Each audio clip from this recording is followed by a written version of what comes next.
Welcome, user, to the Foundation Audio Library. Pelagonid.aic powering up, please hold.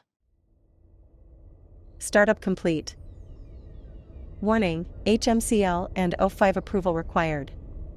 The file you are attempting to access is available to personnel with Level 4/2000 clearance only.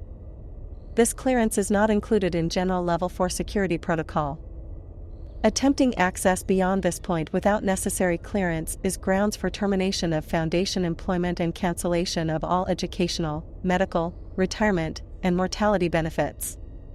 By continuing to listen past the point of this warning, you hereby consent to exposure to a known sonic cognitohazard, and verify that you have been inoculated against that cognitohazard.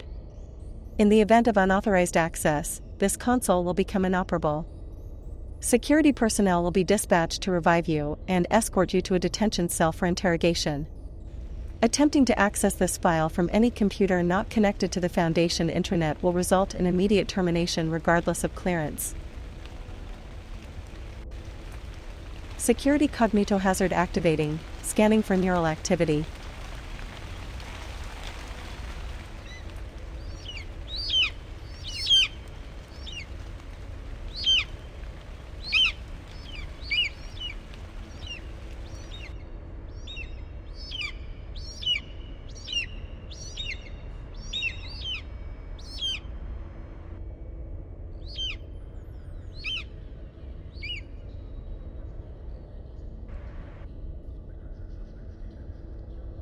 Consciousness confirmed.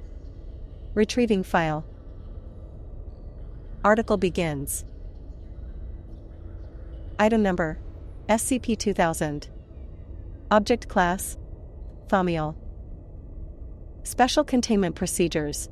The entrance to SCP-2000 is disguised as a disused park ranger station in Yellowstone National Park. Despite several civilian trespassing attempts, the entrance has yet to be breached in the installation's recorded history, and no further physical containment has been deemed necessary. Protocol Plain Sight 201 is in effect for SCP-2000. Necessary supplies and replacement personnel may be delivered via unmarked road vehicles or civilian helicopter as appropriate. No personnel below Level 4/2000 clearance are permitted access to documentation regarding SCP-2000, or any protocols associated with its containment and upkeep. No personnel below Level 5/2000 clearance are permitted access to SCP-2000 below Sublevel 3. All personnel assigned to SCP-2000 must submit to a neural archetype scan on a monthly basis. Personnel stationed on-site must submit to weekly scans, to be stored locally. Level 4/2000 personnel or above stationed on-site are not permitted to leave Yellowstone National Park during the course of their assignment. In the event of transfer, either elective or compulsory, Class A amnestics must be administered, and false memories implanted consistent with assignment to other high-security or Keter-class SCP objects. Additional personnel may be assigned to SCP-2000, and granted temporary Level 4/2000 clearance at the discretion of the item's HMCL supervisor, currently Dr. Charles Gears, and O5 Command. The exterior surface of SCP-2000 is surrounded by Scranton Reality Anchors, SRAs, every 20 meters, arranged hexagonally, to prevent incursion by hostile anomalous interference. Each SRA's function must be checked semi-annually and replaced as necessary. Technicians servicing SRA components may reference document SRA 033, Rev 1.0.7. 5 Xianx/Anastasicus constant temporal sinks, XACTS, capable of maintaining stable tachyon flux across the expanse of the facility, maximum output rating at 100 watts each, have been installed and are to be maintained monthly.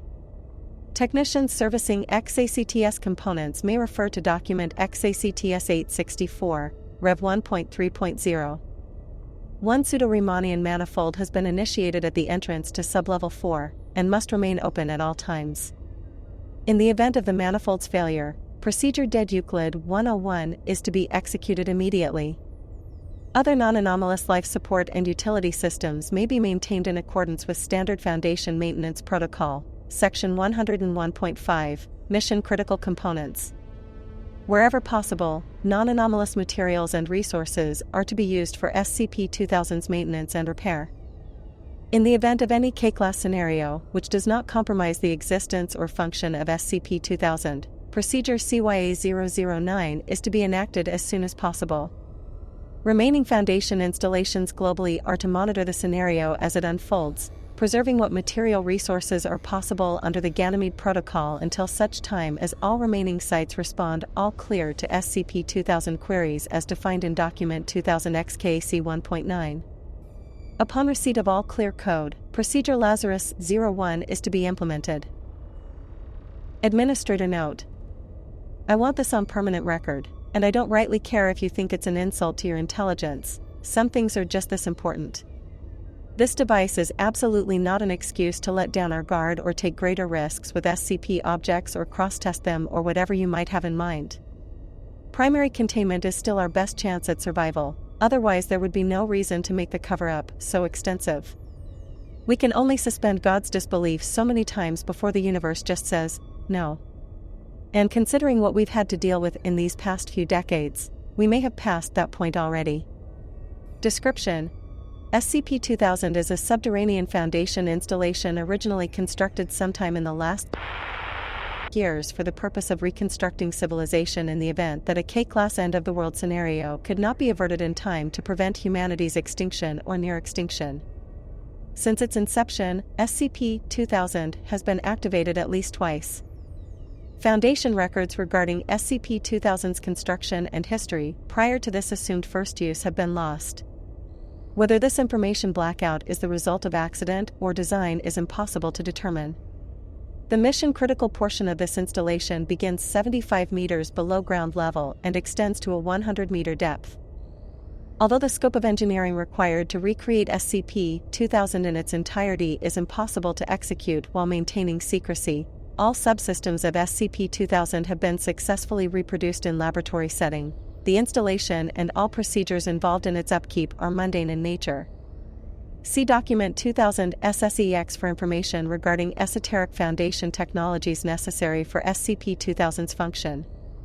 Primary power for the facility is a liquid fluoride thorium reactor, LFTR, rated for 1 gigawatt total output, with a reactor life of 70 years at maximum capacity. A geothermal generator has also been installed to take advantage of the region's volcanic activity. This generator is capable of powering the facility in standby mode indefinitely.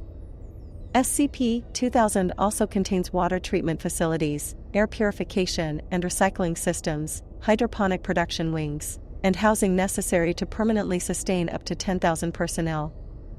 To fulfill its primary mission, SCP-2000 includes 500,000 bright/Sartian hominid replicators, BZHR. At peak capacity, SCP-2000 is capable of producing 100,000 viable, non-anomalous humans per day, with a warm-up period of 5 days. Utilizing an underground Riemannian transit pipe to collect raw material from various hot springs and underground magma flows in the area, and a computer memory bank housing data on all known human alleles, this system is capable of recreating any lost human genome or generating as many new and unique genomes as necessary to repopulate human civilization. Researcher note: use of the BZHR system is currently suspended outside of maintenance testing and emergency situations. CYA-009 is still go. Possible hostile incursion is still being investigated, and this database is proving particularly difficult to debug. We're still seeing a distribution of congenital and genetic defects far above baseline numbers. Right now, I can only guarantee about 60 to 75% viability in new specimens.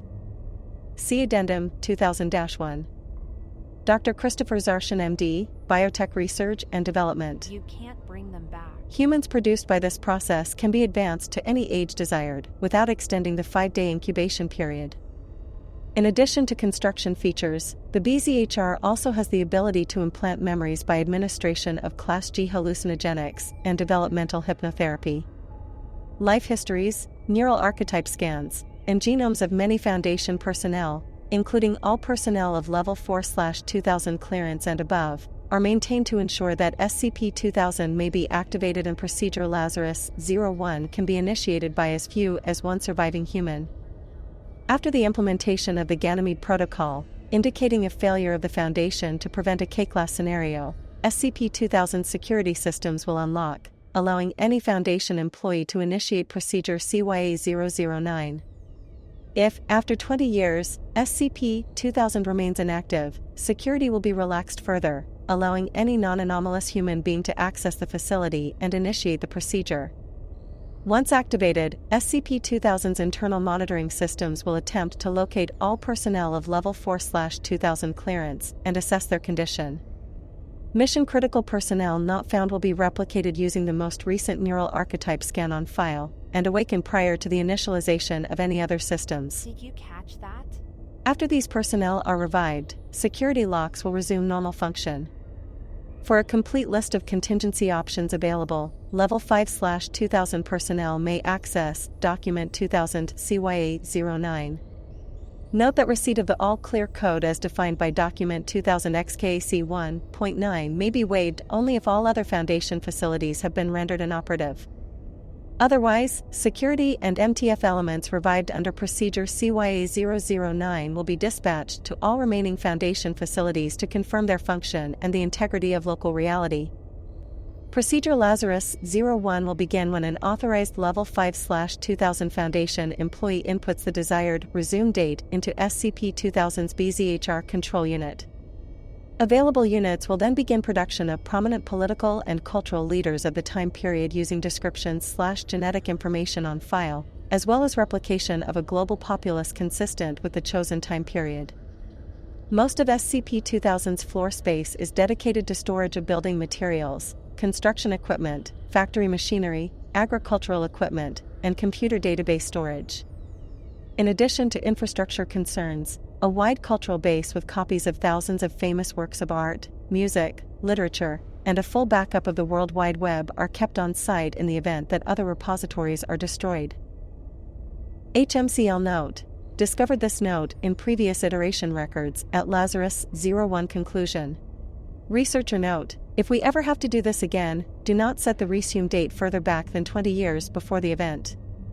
Not only can we piggyback on a lot of undestroyed structures if we do, but it will make continuity a lot easier to resume. Years is too many.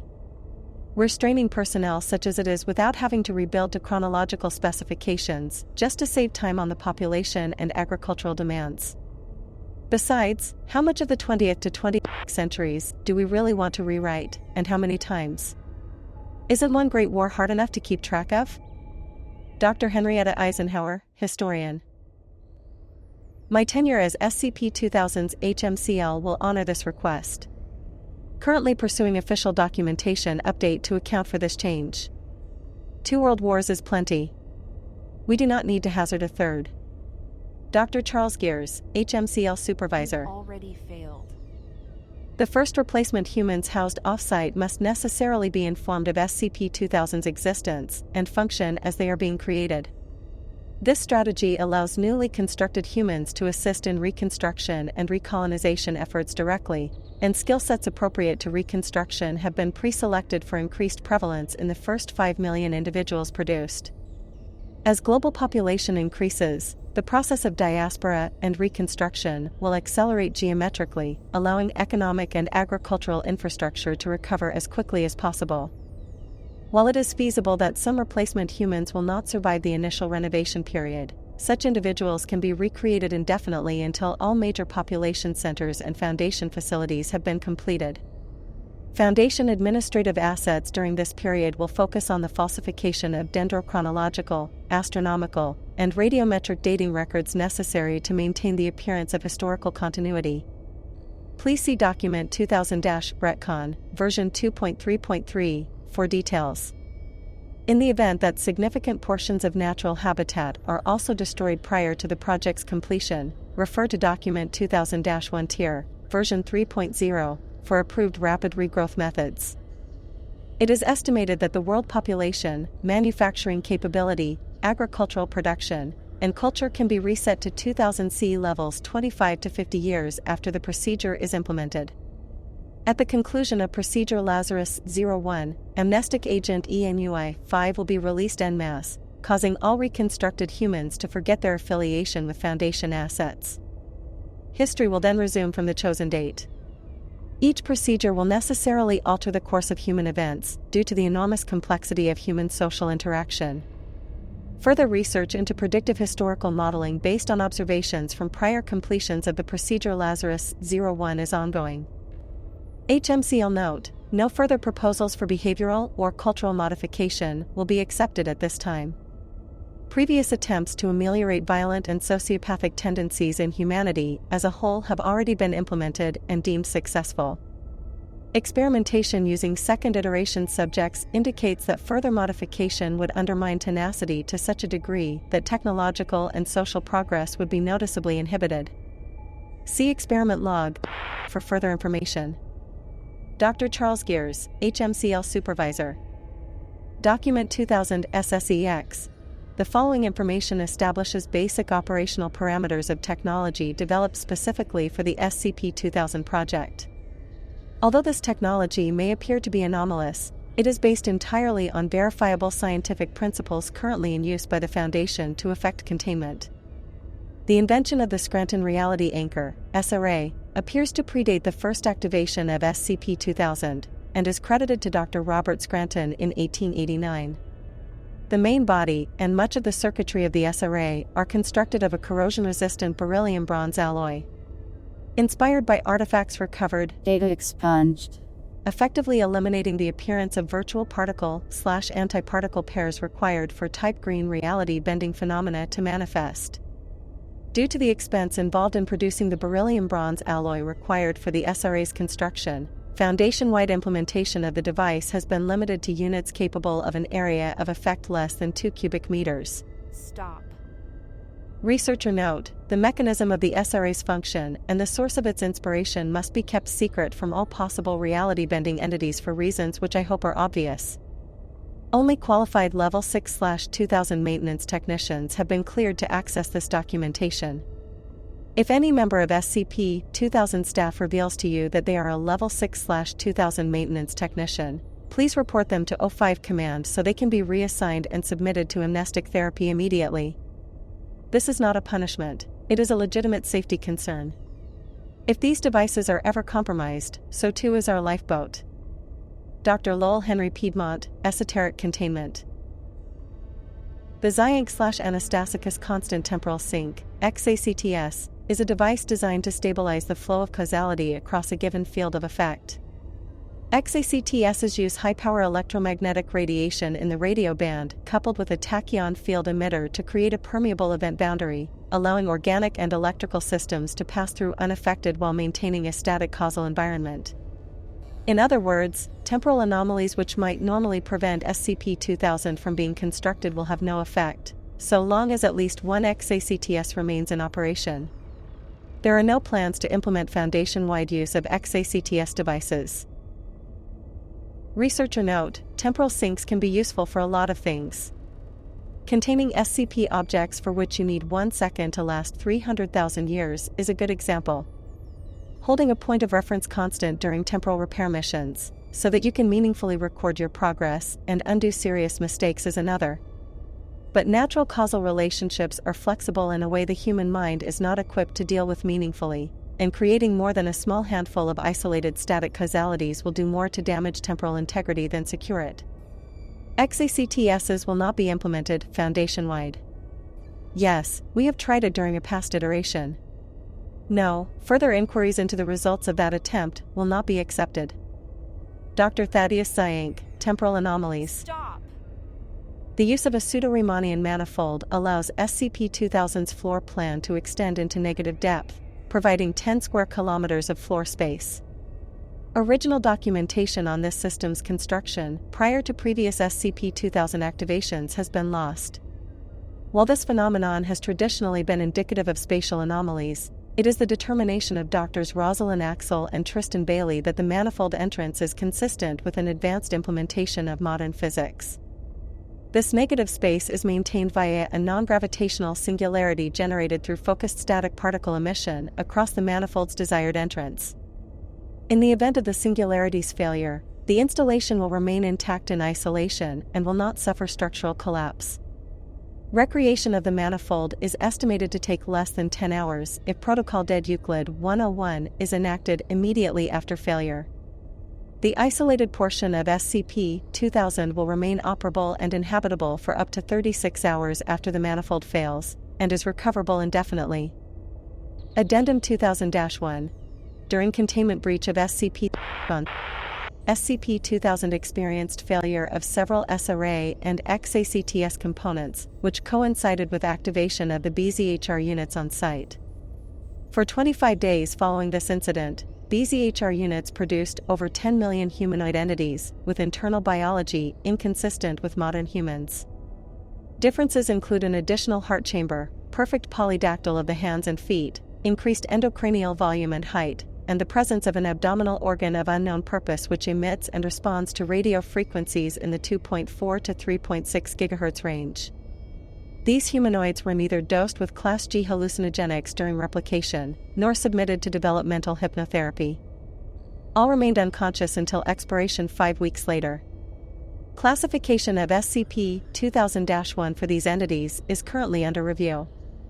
Whether this event is the direct result of transtemporal interaction between SCP and SCP-2000, sabotage, information leak, or non-anomalous equipment malfunction is as yet unknown. Diagnostic checks and structural repair are proceeding as scheduled nominally within acceptable risk. SCP-2000 is expected to resume normal function as of January 2008. Update 2013. Update 2020. Just put it down. Addendum 2000-2. While making repairs to SRA units in Sector 3382 on Technician Data expunged. reported the discovery of human remains in an advanced state of decay. Analysis of clothing fragments discovered with the remains indicates the remains are 450 to 700 years old. Valid Foundation security credentials for Dr. Alto Clef were discovered nearby, although a genetic match could not be established. The following note was recovered from a hermetically sealed plastic document sleeve. Why did we have to build this thing? When did we do it? How long have we been doing it? Do we even know? Subsequent interrogation has verified that Dr. Clef has no knowledge of this event, and is ignorant as to the purpose of the message. End of article. Page revision 59, last edited, July 22, 2022, 1728, 540 days ago. Pelagona.aic shutting down.